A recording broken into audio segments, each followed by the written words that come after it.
Friends, welcome to my channel Tansuman classes.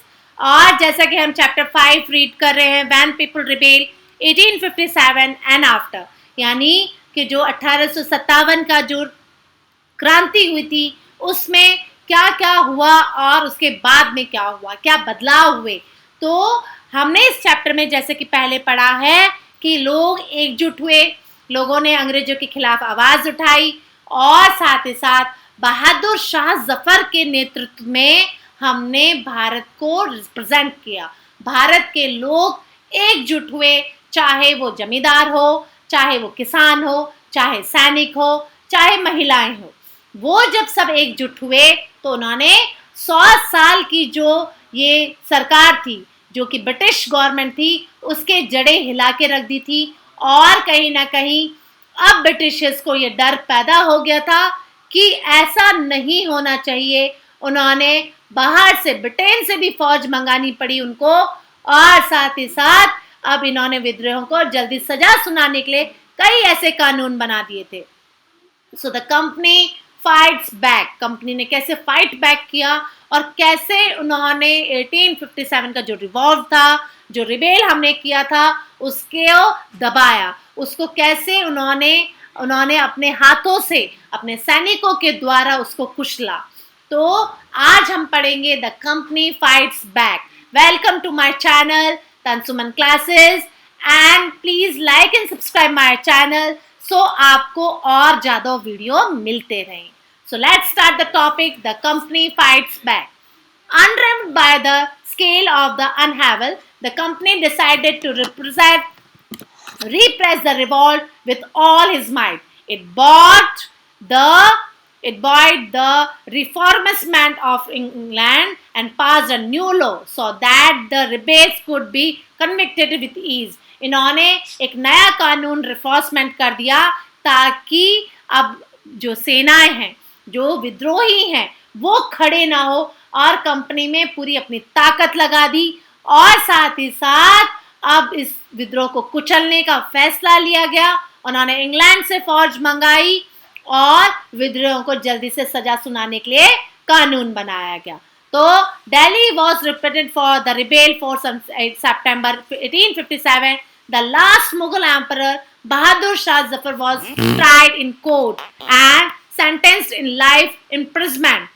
And his wife Begum Zinnat Mahal was sent to prison in Rangoon in October 1858, and Bahadur Shah Zafar died in Rangoon jail in November 1862.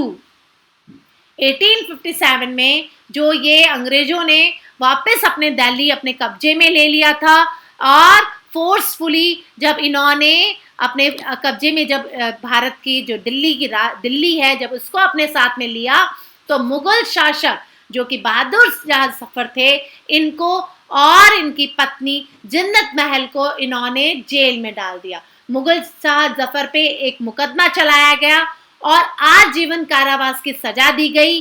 उनकी बेटे जो है उनकी भी आंखें निकाल दी गई, और साथ ही साथ इनकी बेगम जिन्नत महल जो है, उनको रंगून की जेल में डाल दिया गया।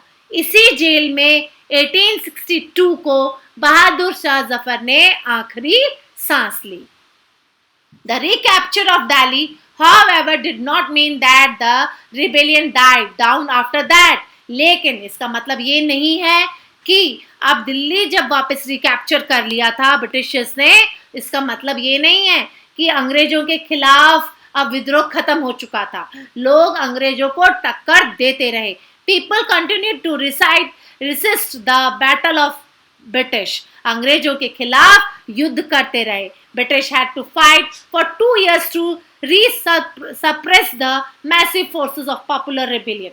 और जो उन्होंने अंग्रेजी फौज को इसके खिलाफ खड़ा होना पड़ा, अंग्रेजों को अगले 2 साल के लिए लड़ाई लड़नी पड़ी।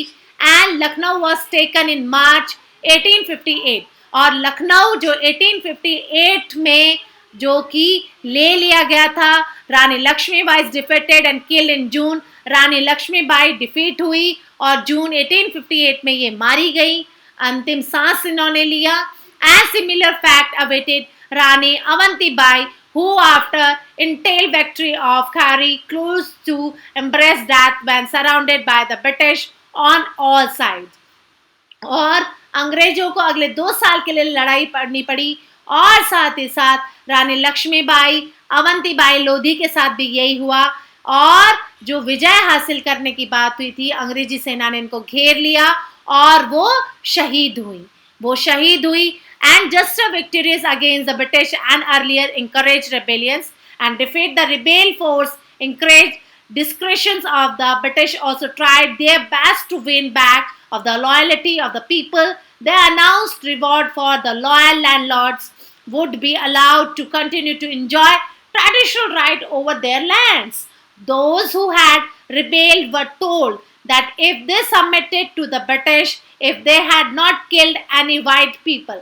अब आप ये देखिए कि कैसे अंग्रेजों ने वापस एक साजिश रची, जिस तरह अंग्रेजों के खिलाफ सफलताएं मिली, विद्रोहियों को उत्साह था, लेकिन अब उनको हार माननी पड़ रही थी और साथ ही साथ अब क्या हुआ, अब अंग्रेजों ने ये घोषणा कर दी कि जिन्होंने बहुत सारे जमींदार जो हैं उन्होंने साथ नहीं दिया और अंग्रेजों का साथ जिन्होंने दिया और दावेदारी उनकी जमीन पे बनी रहेगी। सैकड़ों सिपाही, विद्रोही, नवाब, राजाओं पर मुकदमे चलाए गए जिन्होंने कि इन विद्रोहियों का साथ दिया था, उन्हें फांसी की सजा दे दी गई और साथ में ये कहा गया कि जिन्होंने ऐसा हमारे अंग्रेजों का जिन्होंने साथ दिया है, वफादार भूस्वामी जो लैंडलॉर्ड्स थे जिन्होंने हमारा साथ दिया, उनको इनाम दिए गए, इंकरेज करा गया उनको और उनकी जमीनों पर उनको ये आश्वस्त कर दिया गया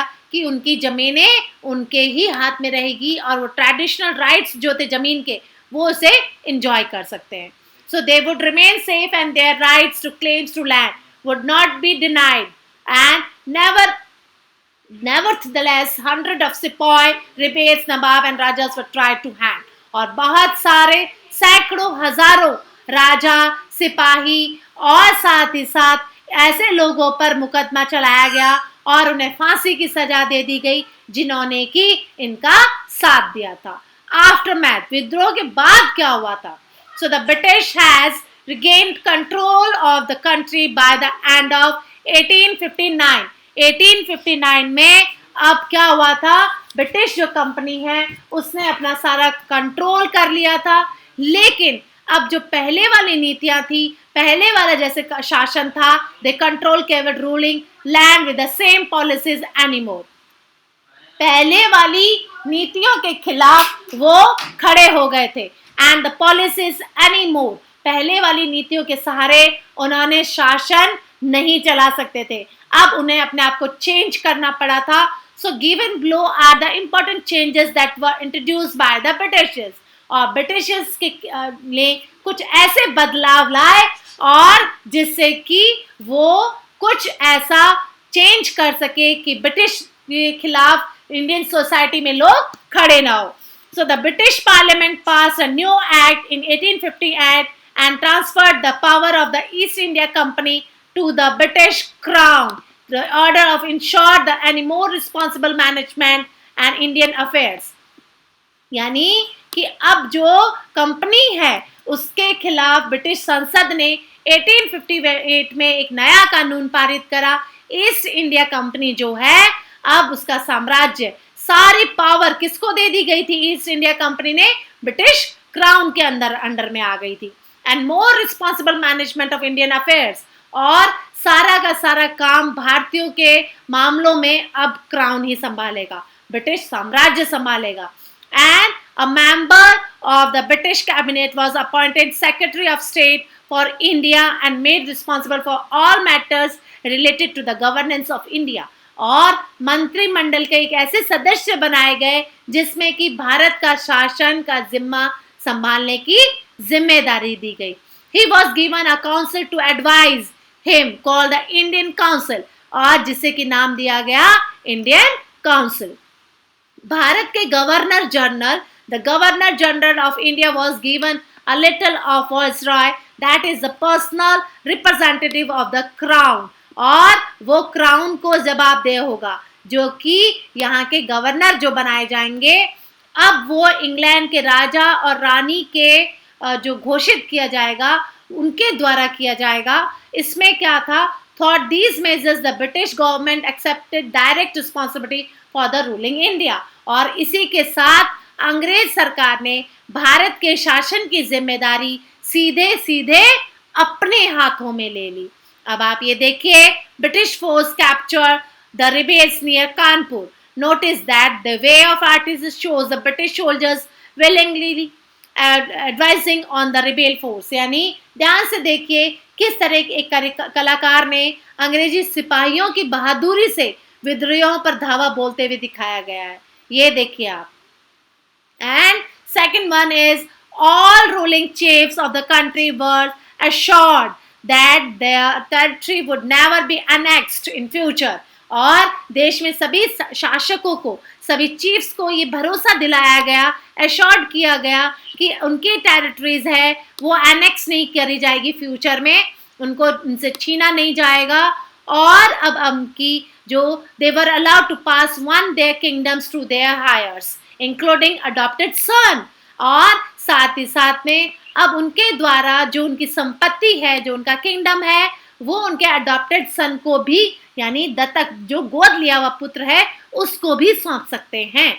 However, they made acknowledge of the British Queen as their supervision the paramount. Thus, the Indian rulers were to hold their kingdom as subordinate the British Crown। अब ब्रिटेन की रानी को अपना अधिपति स्वीकार करे, उसकी बात को माने। ब्रिटिश क्वीन ही अब सबसे ज्यादा बड़ी हेड है, और साथ ही साथ में ब्रिटिश साम्राज्य के अधीन चलाने की अब भारतीय शासकों को छूट मिल गई थी। It was decided that the proportion of the Indian soldiers in the army would be reduced। और अब साथ ही साथ जैसा कि सैनिक विद्रोह हुआ था, अब इसमें क्या हो गया था, सैनिकों ने जो विद्रोह किया था अब वो आगे फ्यूचर में ना हो, तो इन्होंने क्या किया, इंडियन जो सोल्जर्स हैं उनकी रिड्यूस कर दी, मात्रा रिड्यूस कर दी, और European soldiers will be increase, और यूरोपियन जो सोल्जर्स हैं उनको इंक्रीज कर दिया, उनको बढ़ा दिया। इट वॉज ऑल्सो डिसाइडेड, और साथ ही साथ में instead of the requiring soldiers from Awadh, Bihar and central India और साउथ इंडिया की जगह अब इन्होंने किसको रखना शुरू कर दिया, more soldiers would be requirement for among the Gorkhas, Sikh and Pathan. यानी कि अब जो कि पहले अवध के, बिहार के सैनिक रखे जा रहे थे, साउथ इंडिया के जो सैनिक थे, अब उनकी जगह गुरखा, सिख और पठान को रिक्वायरमेंट कर दिया, उनको वहां पे सिपाहियों की भर्ती करी गई। और fourth one is the land and property of Muslim was confiscated on the large scale as they were treated with the substitution of the hostility। The British believed that they were responsible for the rebellion as in a big way। यानी मुसलमानों की जो जमीनें हैं, Muslims की जो जमीनें हैं, अब बड़े पैमाने पर जब्त कर ली गई थी, और शत्रुता के भाव से उनको देखा जाने लगा, उनको सस्पेक्टेड देखा जाने लगा, और साथ ही साथ अब उनके खिलाफ उन्होंने एक विद्रोह ना खड़ा हो, इसलिए इन्होंने ऐसा किया। The British decided to respect the customary religious and social practices of the people of India। अंग्रेजों ने अब ये भी फैसला कर लिया कि अब जो हमारे इंडियन की जो कस्टमरी जो रिलीजियस है, हमारे जो सोशल लाइफ है, हमारे जो रीति रिवाज है, और हमारे जो सोशल जो समाज के जो धर्म है, प्रैक्टिसेस जो है, उसमें दखल नहीं देंगे। अब हमें हमारे रीति रिवाजों का सम्मान करेंगे वो। And sixth one is policies were made to protect landlords and zamindars and given them security to right over their lands. और जो लैंडलॉर्ड्स हैं, जमींदार हैं, जो इनके द्वारा जो नीतियां बनाई गई थी वो उनकी रक्षा करेंगे, और साथ ही साथ रक्षा करने और जमीन पर उनका ही स्वामित्व बना रहे, ऐसी उन्होंने पॉलिसीज अपनाई। Thus a new phase of history began after 1857। अब आप 1857 का अगर आप ये मैप देखते हैं, some important center of the revolt of North India। North India में जो रिवॉल्ट हुआ था, आपको इसमें मैप में दिखाया गया है कि कैसे main centre of the revolt, जो रिवॉल्ट के मेन सेंटर थे, उनमें से था मेरठ, दिल्ली, बरेली, लखनऊ, कानपुर, झांसी एंड फैजाबाद। ये मेन सेंटर से। और अदर सेंटर्स जो है ये आपको ब्लैक वाले पोर्शन में दिखाए गए हैं। So the company fight backs and the company repudiated Delhi from the rebel forces. Bahadur Shah Zafar was tried to court, and the people of the other areas still continued to resist the battle of Britain, and the British had to fight for 2 years to suppress the massive forces of popular rebellion, and British has regained control of the country by the end of 1859. But they could not carry on the ruling the land with the same policies anymore. The Governor General of India was given a little of viceroy, and this is the personal representative of the crown. In this way, the British government took direct responsibility of ruling India, and all ruling chiefs of the country were allowed to pass on their kingdom to their heirs, including adopted son also. However, they made the acknowledge of the British Queen as their supervision as paramount. यानी कि जो British queen है वो अब head बन के आई थी, और साथ ही साथ में अब हमारी सोसाइटी और अब हमारे जो जमींदार हैं उनको थोड़ी सी छूट दी गई, और साथ ही साथ कंपनी ने अपने अधिकारों को थोड़ा सा सीमित किया, और सेना में अब उन्होंने जो मेरठ है, जो मेरठ है, अवध है, बंगाल, बिहार के जो सैनिक लेती थी, अब उनको भर्ती करने की बजाय गोरखा, सिखों और पठानों की ज्यादा भर्ती करनी शुरू कर दी थी।